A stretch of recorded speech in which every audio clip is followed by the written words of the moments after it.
Assalamualaikum warahmatullahi wabarakatuh. Alhamdulillah, alhamdulillah rabbil alamin. Alladzi allafa baina qulubina bil iman fasbahna mu'minin. Allahumma salli wa sallim wa barik ala Muhammadin wa ala alihi wa sahbihi ajma'in. Qala Allah ta'ala fil Qur'anil Karim, a'udzu billahi minasy syaithanir rajim. Bismillahirrahmanirrahim. يا أيها الذين آمنوا اتقوا الله حق تقاته ولا تموتن إلا وأنتم مسلمون. وقال يا أيها الناس اتقوا ربكم الذي خلقكم من نفس واحدة وخلق منها زوجها وبث منهما رجالا كثيرا ونساء واتقوا الله الذي تساءلون به والأرحام إن الله كان عليكم رقيبا. وقال رسولنا محمد صلى الله عليه وسلم اتق الله حيثما كنت وأتبع السيئة الحسنة تمحوها وخالق الناس بخلق حسن وقال لا تغضب. أيها الحاضرون rahimani wa rahimakumullah. Bapak Ibu hadirin yang dimuliakan Allah Subhanahu wa taala. Segenap para alim ulama, para jamaah takmir, Bapak Ibu hadirin yang dimuliakan Allah Subhanahu wa taala.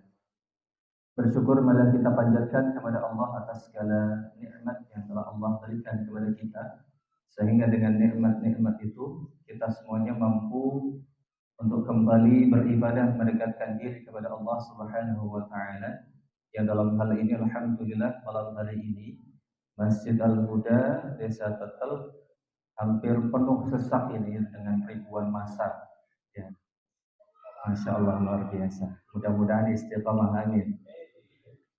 Salawat dan iring salam tercurah limpah kepada junjungan kita Nabi Agung Muhammad sallallahu alaihi wasallam, kepada keluarga, kepada sahabat, kepada umatnya yang senantiasa mengikuti tuntunan-tuntunannya sampai dengan nanti hari kiamat. Bapak Ibu yang dimuliakan Allah, alhamdulillah pada malam hari ini kita berjumpa kembali setelah 1 bulan lamanya kita tidak berjumpa karena memang pertemuannya sebulan sekali. Pripun kabarnya Bapak Ibu, sami sehat? Keluarga sami sehat? Ya, mudah-mudahan semuanya sehat walafiat. Kalaupun ada yang sakit ya kita doakan mudah-mudahan disembuhkan sakitnya.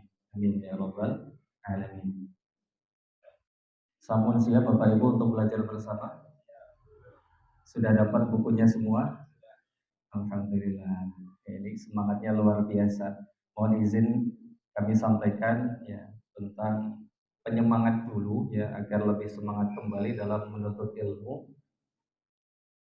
Maka ada 3 kesempurnaan daripada hidayah. Apa Bapak Ibu? Ada 3 kesempurnaan daripada hidayah. Ya, siapa di antara manusia yang tidak ingin mendapatkan hidayah? Insya Allah tidak ada. Semuanya menginginkan yang namanya hidayah. Maka Allah Subhanahu wa taala terkadang berikan hidayah kepada manusia, ya, manusia terpilih saja. Maka barang siapa yang mendapatkan 3 kesempatan ini, maka hidayahnya sempurna oleh Allah Subhanahu wa taala. Yang pertama adalah ilmu. Ketika seseorang diberikan ilmu oleh Allah Subhanahu wa taala, ketika seorang sudah mau berjalan menuju satu tempat, yang tempat itu diadakan ta'lim yang di dalamnya menuntut ilmu, maka disebutkan dia mendapatkan satu hidayah. Kemudian yang kedua adalah orang yang diberikan kemauan. Kemauan dalam apa? Kemampuan untuk mengamalkan ilmu. Karena tidak semua orang berilmu punya kemauan untuk mengamalkan ilmu. Dan yang ketiga adalah kemampuan untuk maksimal dalam mengamalkan ilmu.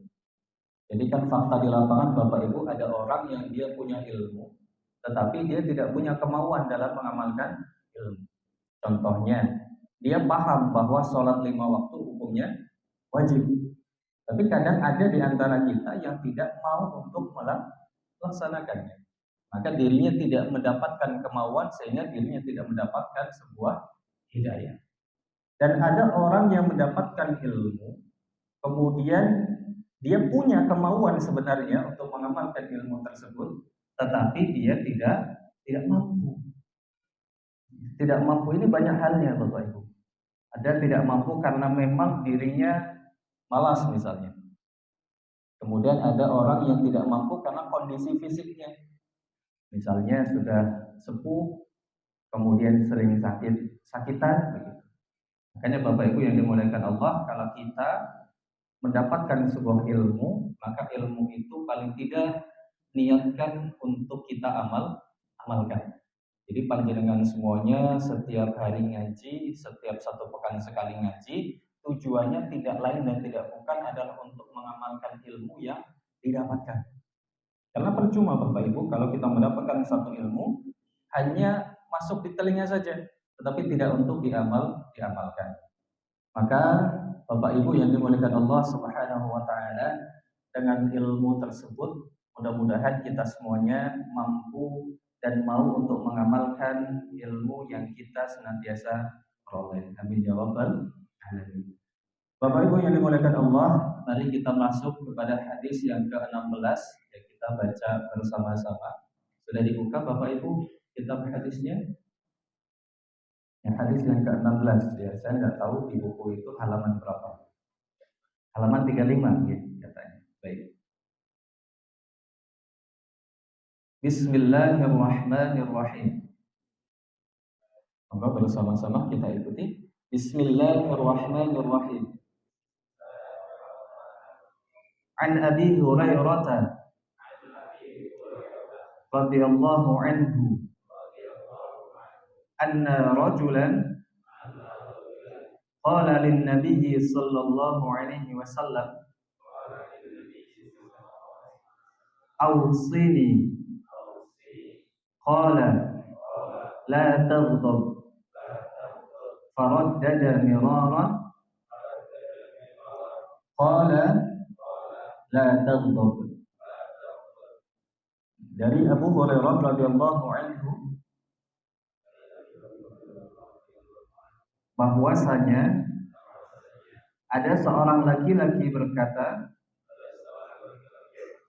kepada Nabi sallallahu alaihi wasallam,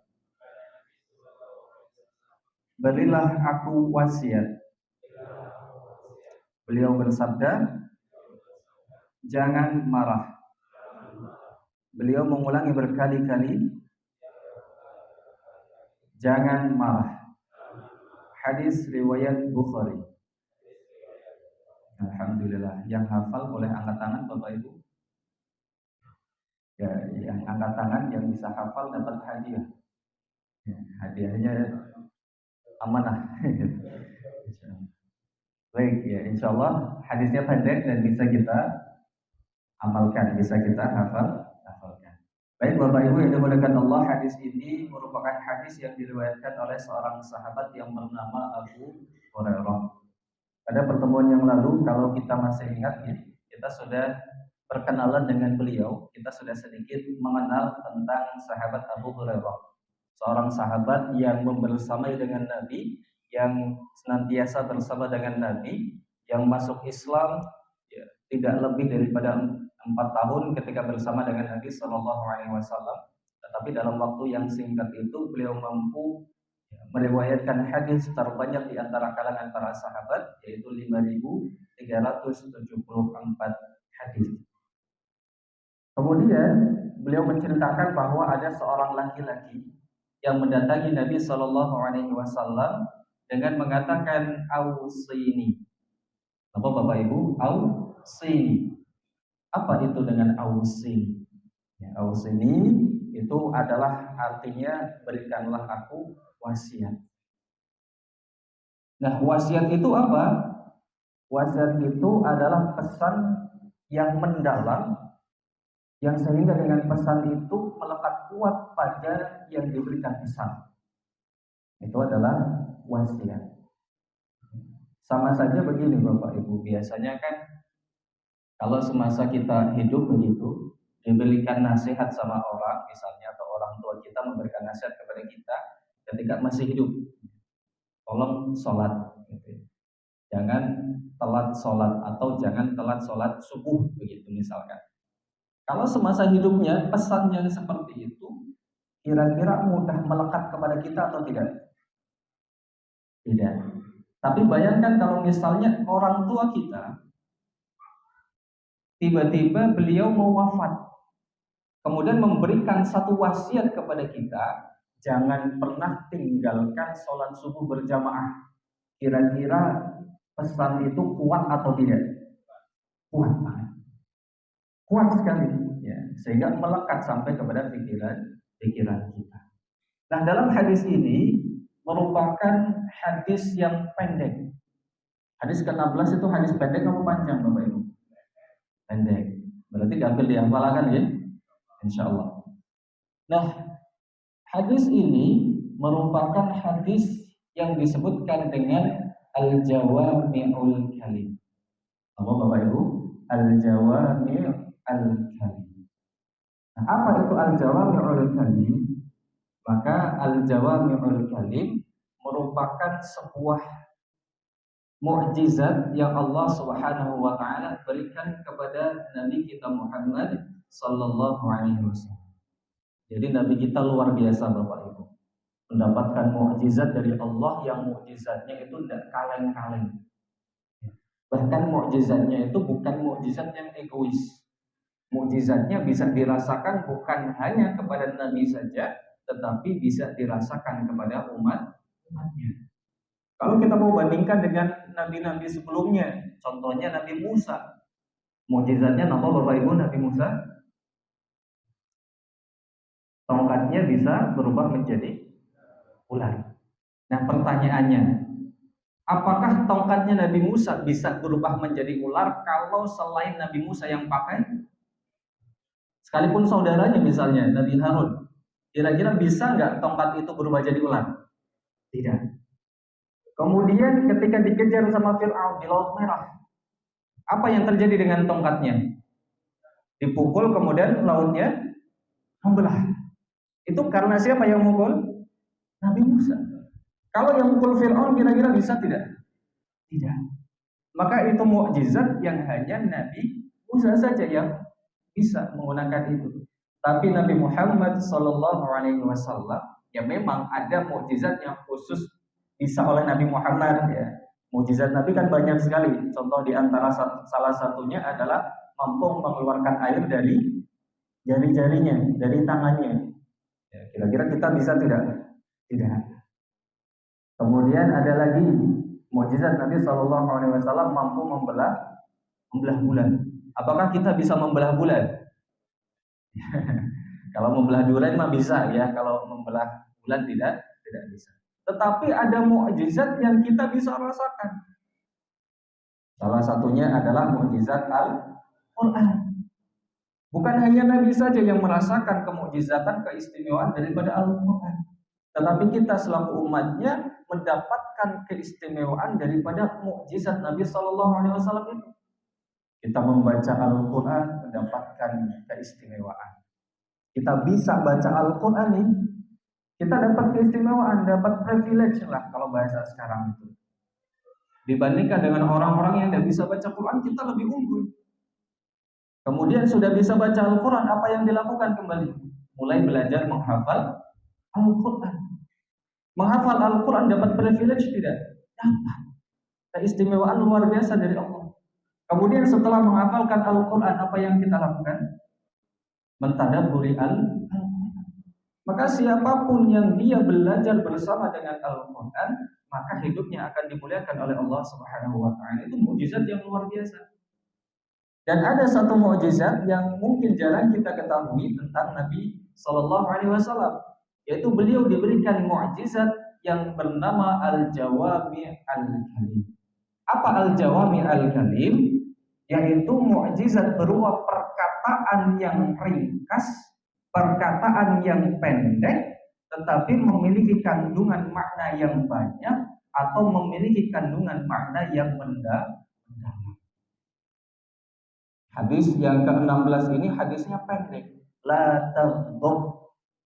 Apa? La taghdab. Jangan marah. Pendeknya buatan umum. Ya, buatan nonton 1 menit kita insya Allah sudah hafal. La taghdab, la taghdab, la. Apalagi artinya? Jangan marah, jangan marah, jangan marah. Ini sekalipun hadisnya pendek, tapi maknanya luar biasa, maknanya mendalam. Contoh misalkan hadis yang lain, banyak hadis-hadis Nabi Shallallahu Alaihi Wasallam yang termasuk daripada al-jawami al-kalim. Contohnya hadis pertama dari Arba'in An-Nawawi. Ya, kita hadisnya panjang atau pendek itu. Kalau di hadis itu mau dibuka, itu insya Allah kaget. Itu cukup panjang kalau menurut saya sih. Tapi maknanya itu singkat, Bapak Ibu. Panjang itu kenapa hadis pertama bisa panjang? Karena yang pertama ada periwayat yang panjang. Pertama ada gelar Umar bin Khattab an Amirul Mukminin Abi Hafsin Umar bin Khattab, itu yang pertama yang bikin panjang. Kemudian yang kedua sahabat siapa? Bukhari dan Muslim, nama lengkapnya dijabarkan. Abu Abdullah Muhammad bin Ismail bin Ibrahim bin Al-Mughirah Al-Bardizbah Al-Bukhari Al-Ju'fi. Itu hanya satu nama Al-Bukhari tapi jadi panjang. Tapi pada intinya hadis yang pertama sebetulnya pendek. Apa intinya daripada hadis pertama? Innamal a'malu binniyat. Bapak baca bareng-bareng. Innamal a'malu binniyat. Sesungguhnya setiap perbuatan bergantung kepada niatnya. Itu hadisnya pendek sebetulnya. Tapi kalau kita kaji maknanya mendalam. Bahkan para ulama ada yang menyatakan hadis pertama merupakan hadis nisfuddin, yang merupakan hadis mencakup separuh daripada agama. Mencakup daripada separuh agama. Kenapa bisa begitu? Karena dalam agama kita diajarkan beramal dengan dua hal. Yang pertama ada amalan zahir, amalan yang nampak, amalan fi'al, amalan perbuatan. Dan yang kedua amalan yang tidak nampak, yaitu amalan batin, amalan hati. Nah, niat termasuk di antara amalan-amalan. Hanya innamal a'malu binniyat. Tapi maknanya apa? Sampai separuh dengan. Kemudian Rasulullah Shallallahu Alaihi Wasallam bersabda terkait dengan dalil beliau mendapatkan al-jawami al-kalim, keistimewaan mukjizat, perkataan pendek, ringkas, tapi maknanya mendalam. Yang pertama, bu'itsu al-jawami'ul kalim. Aku diutus oleh Allah Subhanahu wa taala dengan al-jawami al-kalim. Ketika Nabi Shallallahu Alaihi Wasallam berdakwah, menyampaikan pesannya singkat-singkat. Tapi dari pesan yang singkat itu, maknanya bisa mendalam sampai ke dalam hati yang diberikan pesan itu. Tapi terkadang kalau kita sebaliknya, kalau kita banyak berbicara,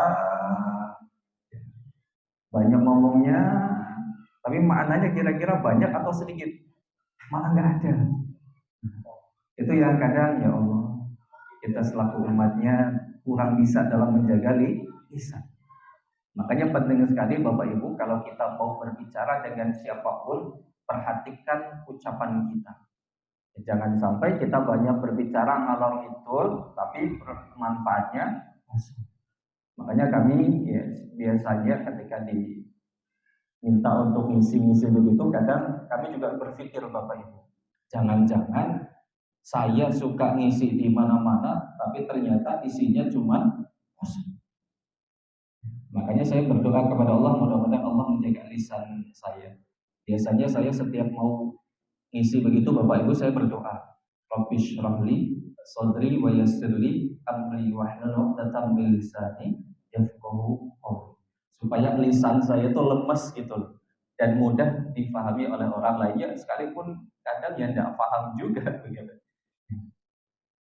Bapak Ibu yang dimuliakan Allah, dari hadis tersebut kita bisa memahami bahwa salah satu tujuan Nabi Shallallahu Alaihi Wasallam adalah dengan al-jawami al-kalim.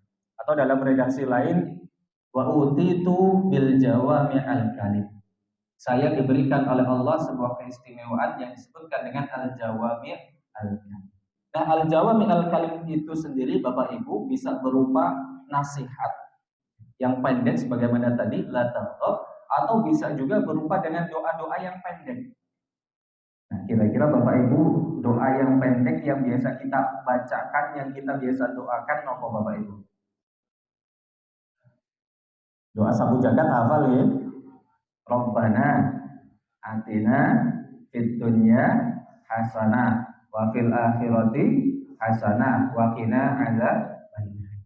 Nah, itu juga termasuk bagian daripada doa yang al-jawami' al-kalim. Kita meminta kepada Allah agar mendapatkan kebaikan di dunia dan di akhirat. Maka sebetulnya kita sebenarnya sudah mengamalkan ya, doa-doa ataupun nasihat-nasihat kepada orang-orang tentang al-jawami al-kalim. Atau contohnya lah doa yang paling simpel, yaitu doa minta istiqomah. Bagaimana doanya? Allahumma ya muqallibal qulub tsabbit qalbi ala din. Itu kan pendek yang insyaallah kita semuanya hafal. Kalaupun tidak hafal pakai bahasa Arab, boleh tidak pakai bahasa Indonesia? Boleh. Kalau tidak bisa pakai bahasa Indonesia, boleh tidak pakai bahasa Jawa? Boleh. Ya, ngapaknya ngapa bahasa Inggris ya mau nopo-nopo gitu ya. Oh God gitu.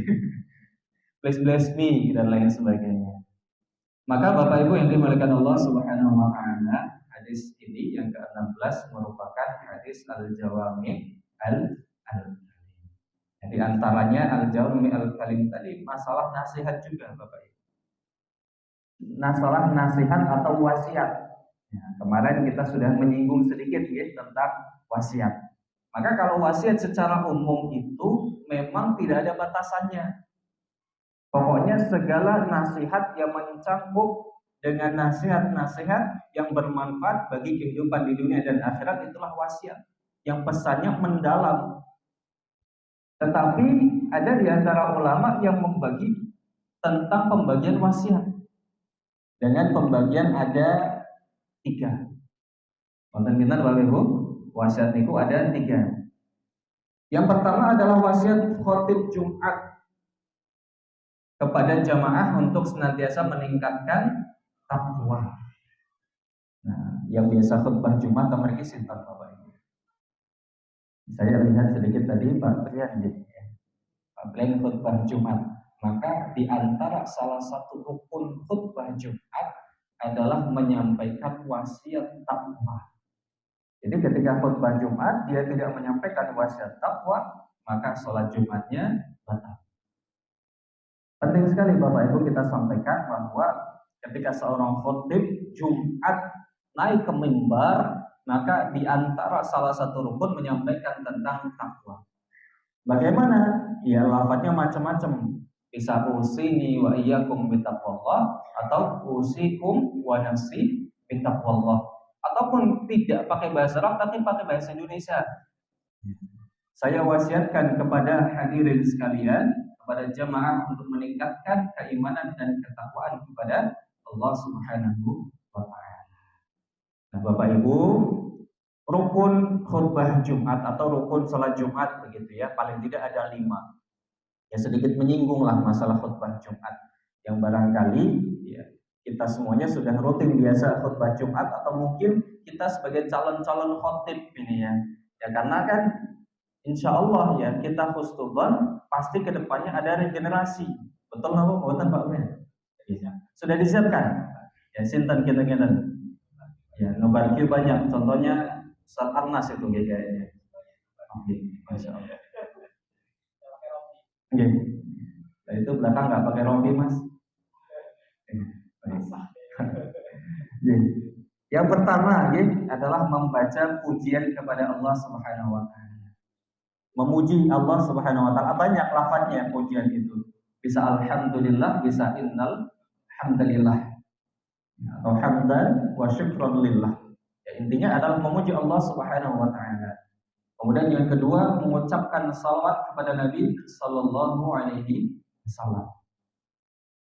Yang ketiga menyampaikan wasiat takwa tadi. Yang keempat membaca ayat Al-Qur'an Minimal satu saja, nggak usah banyak-banyak. Dan yang kelima adalah membaca doa. Misalnya seorang khotib itu begini Bapak Ibu, ketika maju khutbah Jumat, dia menyampaikan seperti ini. Assalamualaikum warahmatullahi wabarakatuh. Kemudian setelah itu kan diselingi dengan azan. Kemudian innal hamdalillah nahmaduhu wa nasta'inuhu wa nastaghfiruh wa na'udzu billahi min syururi anfusina wa sayyiati a'malina may yahdihillahu fala mudilla lahu wa may yudlil fala hadiya lahu. Allahumma shalli wa sallim wa barik ala Muhammadin wa ala alihi wa sahbihi ajma'in wa ba'd.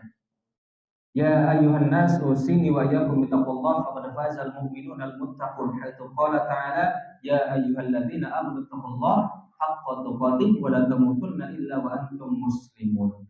Setelah itu langsung ditutup dengan innallaha wa malaikatahu yusholluna 'alan nabi ya ayyuhalladzina amanu shallu 'alaihi wa sallimu taslima. Allahumma fir dan sampai seterusnya langsung ditutup salam. Rampung. Ya, rampung sebetulnya. Tapi masalahnya Bapak Ibu, di Indonesia itu belum familiar yang seperti itu. Jadi kalau mau seperti itu sah-sah saja.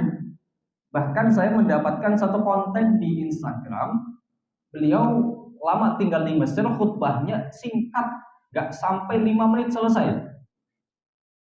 Kemudian beliau bercerita tentang perbedaan khutbah Jumat di Indonesia dengan di sana di Mesir.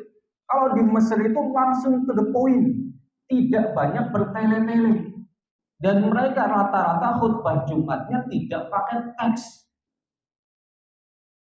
karena memang pesannya disampaikan betul-betul dari hatinya, bukan icik-icik lah persiapan ngesuk khutbah Jumat, persiapannya mengikir bahkan esok awal dan ngeprint tok, cuman maca tok lah kadang gitu. Efeknya apa? Jamaahnya kasihan. Jamaahnya sudah datang, gasik-gasik, ya. Sudah menempatkan soft pertama, zikir dan lain sebagainya. Lah khotibnya kok baca 3 lembar, 5 lembar, 10 halaman lagi. Dan nadanya sama datar gitu loh. Dari Bantul 10 halaman, dan itu dibaca semuanya, nggak diselektif dulu. Kemudian bacanya pakai nada yang pelan, yang bikin jamaah itu syahdu luar biasa, bikin khusyuk jamaah. Betul apa betul? Nah, bukan salah jamaahnya, bukan. Jamaah tidak salah. Kenapa dia bisa ngantuk? Ya salah satunya karena khotib-khotib itu. Benar apa betul? Jujur. Ya mengakui. Saya juga pernah begitu ketika khutbah lihat jamaahnya kok pada ngantuk. Apa salah saya gitu ya? Awalnya begitu. Oh ternyata salah saya bawa teks khutbah isinya 5 halaman yang saya baca monoton, nadanya tidak naik turun. Padahal kalau kita lihat Nabi Shallallahu Alaihi Wasallam ketika khutbah, apalagi khutbah Jumat itu sampai membara-bara, bahkan uratnya keluar semua, kelihatan semua, mukanya merah. Itu salah satu di antara sunnah Nabi itu begitu harusnya. Kita khutbah nadanya tidak sama. Jamaah yang dimuliakan Allah Subhanahu wa Ta'ala. Mari kita bersyukur kepada Allah atas nikmat yang Allah berikan. Apalagi kalau yang disampaikan materi-materi yang harusnya dengan nada yang tinggi. Contohnya disebutkan kebencian kepada Israel. Mari kita berdoa untuk saudara kita di Palestina. Yang ngantuk. Kau jenis Israel Allah alaihi. Kaget bu. Ya, seperti itu. Memang salah satu di antara sunnahnya begitu ketika khutbah Jumat. Ya bukan bermaksud menggurui Bapak Ibu. Kadang ini juga yang menjadi keresahan para jamaah sholat Jumat. Saya mendapatkan ya berbagai masukan khususnya di masjid kami. Karena ya hampir sama di setiap masjid mana saja. Gitu. Khotibnya yang mohon maaf gitu ya. Datang sepuh bawa teks, ya. Tidak menyalahkan teksnya sebetulnya. Hanya ketika dia mampu adil, artinya dalam teks itu tidak dibacakan semuanya, kemudian mungkin bisa dipilih-pilih atau dengan intonasi nada yang sedikit naik, sedikit turun, apalagi ketika berdoa. Nah itu insya Allah kan jamaah juga semakin nyaman. Apalagi kalau khutbahnya 5 menit, atau 10 menit maksimal, sholatnya 5 menit. Kita senang apa mboten?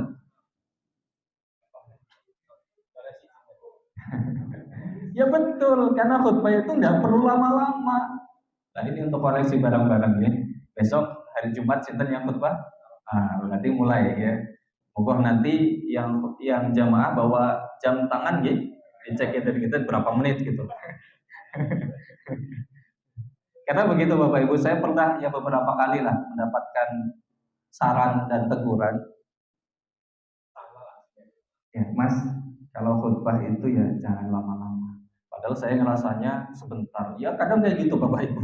Ketika yang ngomong di depan itu ngerasanya sebentar, tapi yang merasakan ternyata jamaah. Wisuit temen pas dilihat jam, oh betul sudah setengah satu belum selesai khutbahnya. Makanya Bapak Ibu ya, khususnya bapak-bapak sih. Kalau ibu yang bosan, ibu ya. Bu masih aman bu? Halo? Ibu kayaknya khusyuk ini. Baik, tadi apa Bapak Ibu? Rukun khutbah Jumat tadi ada berapa? 5. Yang pertama memuji Allah Subhanahu wa taala. Yang kedua, salawat kepada Nabi sallallahu alaihi wasallam. Yang ketiga, memberikan wasiat takwa. Yang keempat, minimal 1 ayat Al-Qur'an. Nah, 1 ayat saja cukup, selesai, setelah itu ditutup dengan doa. Sah salatnya, sah khutbahnya maksudnya. Nah, insya Allah khotibnya nyaman, jamaahnya juga senang. Apalagi kalau ada berkatnya. Jumat berkah. Tang berikut wonten apa wonten Bapak Ibu? Pernah ada, tapi sekarang ya, mudah-mudahan besok ada lagi nih. Ya, kira-kira khutbahnya cepat, 15 menit sampai selesai sholat, ada snacknya. Kira-kira yang dapat duluan siapa? Baik, itu wasiat yang pertama Bapak Ibu tentang wasiat khutbah Jumat. Wasiat yang kedua yaitu wasiat safar.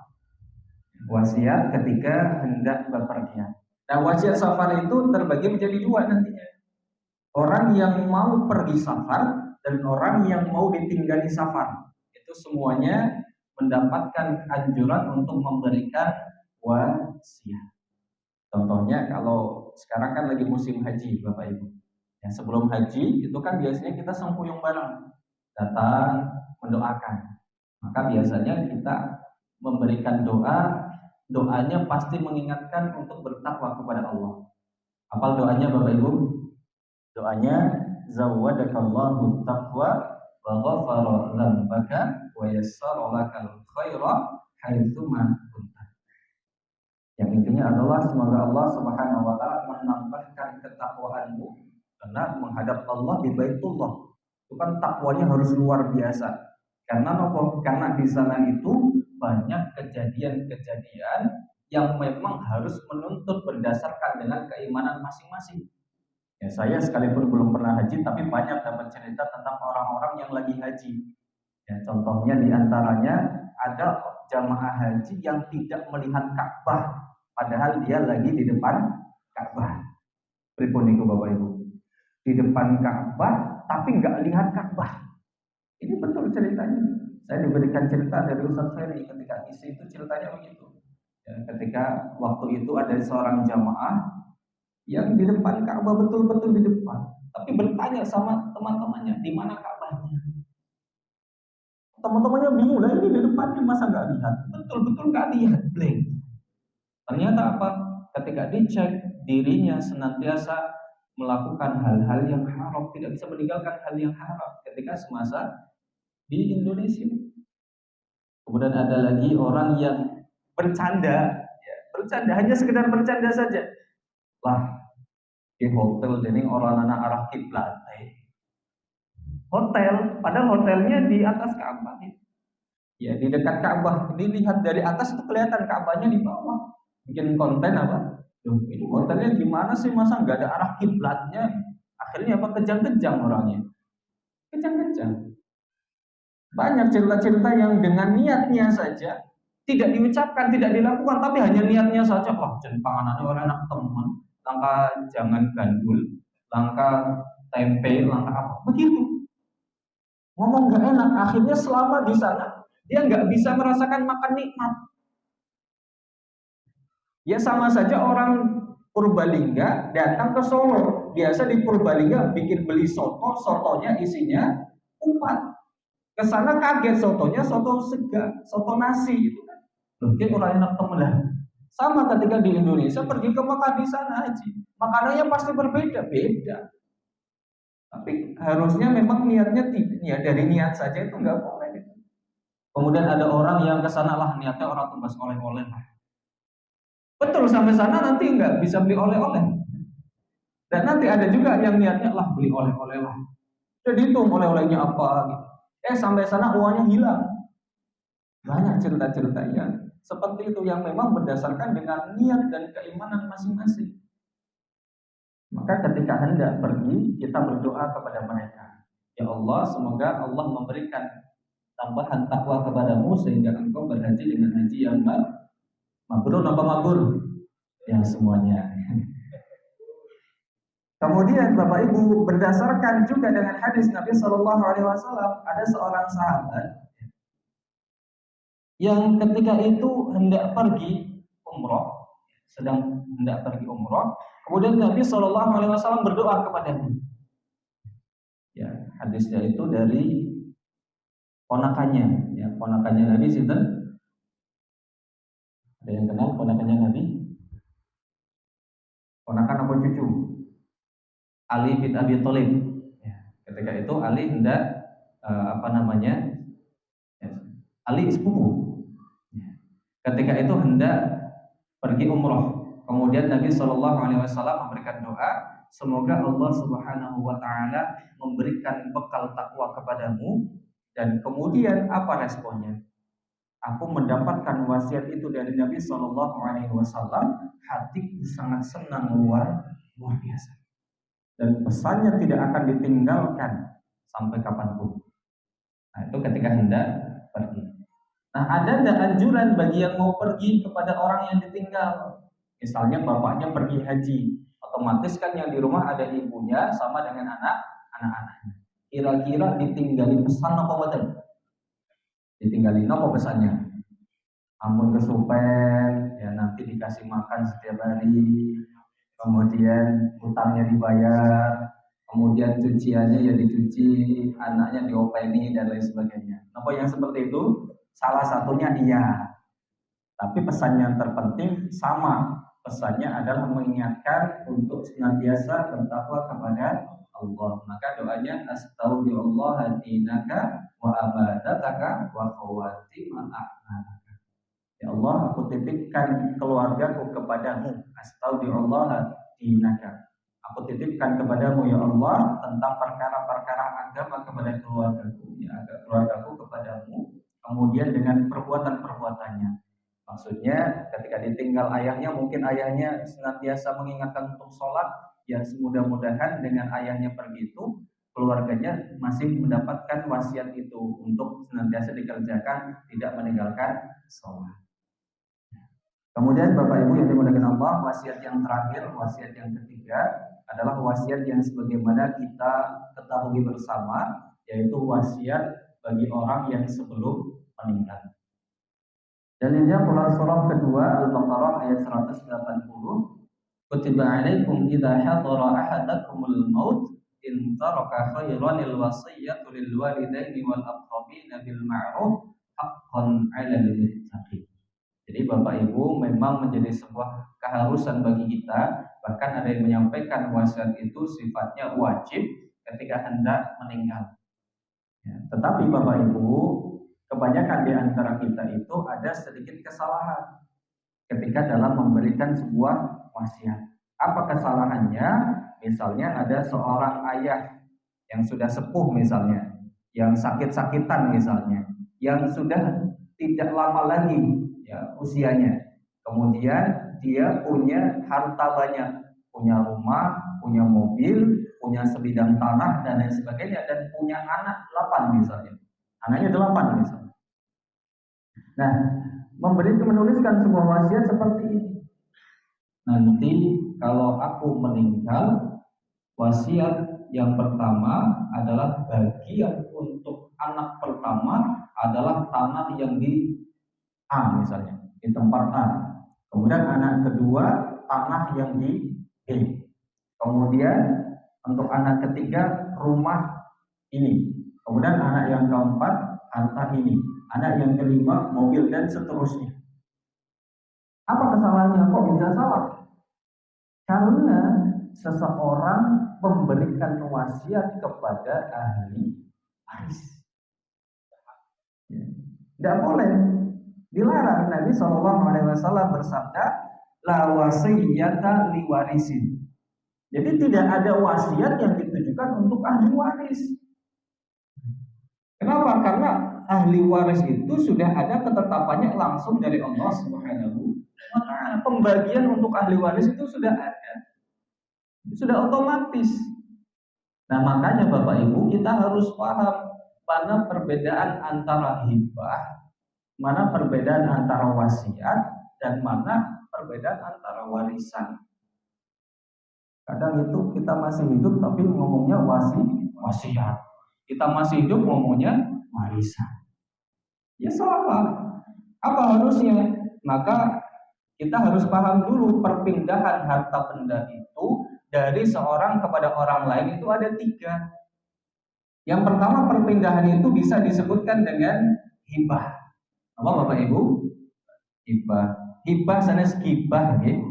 Hibah itu berbeda lagi dengan hibah. Hibah itu apa? Hibah itu adalah perpindahan harta dari seseorang kepada orang lain ketika masih hidup. Misalnya orang tua memberikan mobil kepada anaknya, tapi orang tuanya masih hidup. Ngomongnya wasiat, ngomongnya warisan. Ya mobilnya tak waris nang gopo. Padahal ayahnya masih hidup. Ya bukan warisan. Ya bukan wasiat, tetapi apa bentuknya? Hibah. Pemberian yang sifatnya umum dan tidak ada syaratnya. Tidak harus ahli waris, tidak harus di luar ahli waris. Baik ahli waris maupun non ahli waris semuanya berhak mendapatkan hibah. Dan hibah itu macam-macam bentuk. Bisa hibah tanah, bisa hibah mobil, bisa hibah motor, bisa hibah rumah dan lain sebagainya. Sehingga nanti syarat-syarat daripada hibah diantaranya adalah akad yang dilakukan itu adalah ketika masih hidup. Dan diberikannya juga ketika masih hidup. Diberikannya ketika orang itu masih hidup, bukan ketika sudah meninggal. Saya mau memberikan hibah mobil ini, tapi diberikannya nanti setelah saya meninggal, ya bukan hibah. Paham Bapak Ibu? Itu yang pertama masalah hibah. Kemudian yang kedua adalah wasiat. Nah, wasiat itu apa? Wasiat adalah akad yang dibuat itu sebelum meninggal, tetapi penyerahannya adalah setelah orang itu meninggal. Perpindahan hartanya itu setelah meninggal, tetapi pernyataan dari tulisan maupun lisannya adalah ketika sebelum meninggal. Maka daripada ayat tersebut dijelaskan surah Al-Baqarah tadi, hendaklah di antara kalian sebelum datang kematian kepadanya untuk memberikan wasiat, baik berupa lisan maupun tulisan. Tetapi dalam hal ini alangkah baiknya berupa bentuk tulisan. Ya, makanya biasanya diserahkan kepada notaris-notaris. Maka dalam hal ini termasuk bagian daripada wasiat. Kemudian yang ketiga, waris itu apa? Warisan. Warisan itu adalah perpindahan harta benda dari seseorang kepada orang lain karena sebab meninggal dunia. Dan warisan itu khusus ahli waris saja. Kalau warisan diberikan kepada non ahli waris boleh atau tidak? Tidak. Maka sifatnya bukan warisan tetapi hibah. Paham Bapak Ibu ya? Nah, siapa saja yang mendapatkan ahli waris? Atau siapa ahli waris itu yang memang mendapatkan haknya? Sehingga tidak boleh seorang ayah menuliskan wasiat kepada ahli waris itu. Maka kita harus paham, minimal itu tahulah siapa sih ahli waris kita begitu. Maka kalau dalam pembelajaran fikih itu ahli waris ada 17. Pintar Bapak Ibu? 17. Banyak atau banyak? Tuh, ternyata akan temen ya. Tapi dening sing oleh orang kafian, ya memang tidak semua ahli waris secara umum mendapatkan bagiannya. Tetapi ahli waris yang inti-intinya saja. Intinya ada 6. Siapa intinya? Bapak, ibu, suami, istri, anak laki-laki, anak perempuan. Itu saja. Sekalipun nanti jumlah ahli waris ada 17, 10 dari pihak laki-laki dan 7 dari pihak perempuan. Maka Bapak Ibu yang dimuliakan Allah, daripada waris ini atau warisan ini, wasiat ini, memang kita itu yang harusnya ya, kalau melihat daripada ayat tadi, memiliki ya, semasa hidup itu harus punya wasiat. Ya, harus punya wasiat. Entah itu wasiat kepada istri kita, kepada suami kita, entah kepada anak-anak kita, itu minimal harus ada wasiat.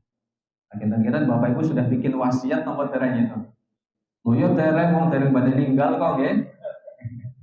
Baik, Bapak Ibu yang dimuliakan Allah Subhanahu wa taala, yang terakhir yang ingin kami sampaikan, biasanya muncul pertanyaan. Ustaz, boleh enggak sih kalau warisan itu dibagi rata? Kita dengar kalau panjenengan ditanya seperti itu, jawabannya boleh atau tidak?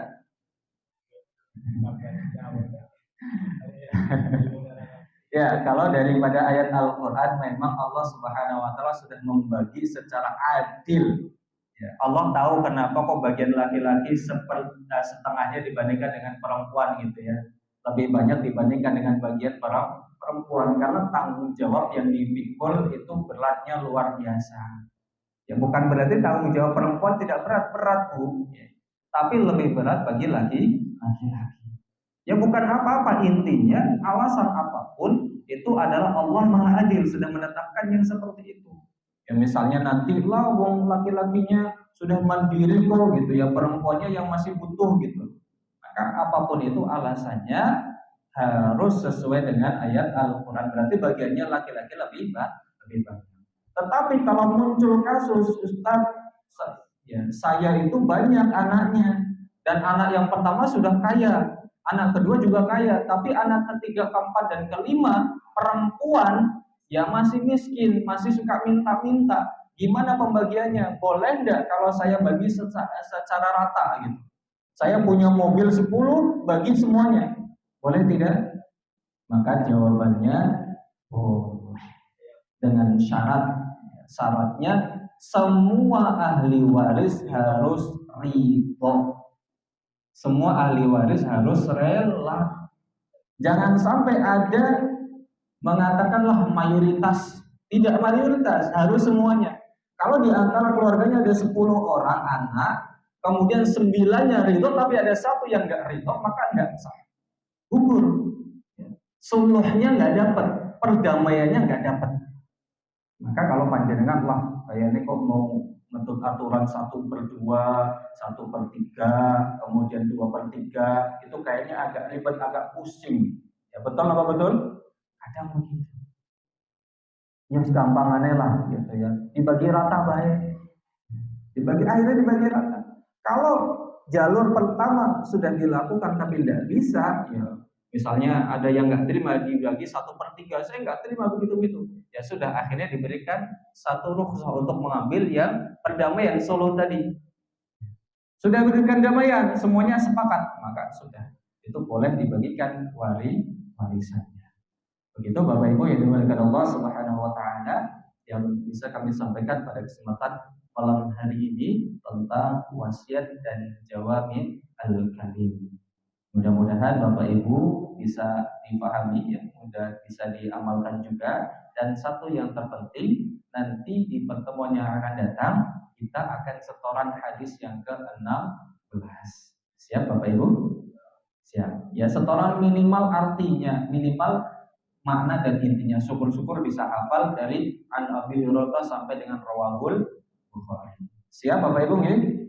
Oh, jangan sampai nanti kita berikan PR yang seperti ini, pertemuannya akan datang bulan depan kosong, nggak berangkat. Ya syukur-syukur Bapak Ibu bisa bawa catatan, bisa bawa alat tulis, karena di buku yang ringkas itu tidak ada penjelasan yang kami sampaikan. Suruh itu tidak ada, warisan 1/3, 1/2 itu tidak ada. Ya, makanya Bapak Ibu ya syukur-syukur di pertemuan yang akan datang atau di pertemuan-pertemuan dengan ustadz-ustadz yang lain ketika belajar itu bawa buku tulis kecil aja lah, nggak usah gede-gede. Kemudian bawa ballpoint. Kalau nggak mau ribet ya bawa HP lah. Zamannya zaman HP kok, zaman canggih. Di HP kan ada notanya. Di HP itu ada untuk catatan. Nah, saya juga biasanya kalau ikut kajian-kajian itu pakainya HP. Ya, karena lebih ringkas bisa dibawa kemana-mana. Cuman ya kekurangannya kalau HP-nya hilang, HP-nya rusak ya hilang semuanya. Begitu yang bisa kami sampaikan, mudah-mudahan ada manfaatnya. Kita akhiri bersama dengan hamdalah dan kafaratul majelis. Alhamdulillahirabbil alamin. Subhanakallahumma rabbana wa bihamdika asyhadu an la ilaha illa anta astaghfiruka wa atubu ilaik. Assalamualaikum warahmatullahi wabarakatuh.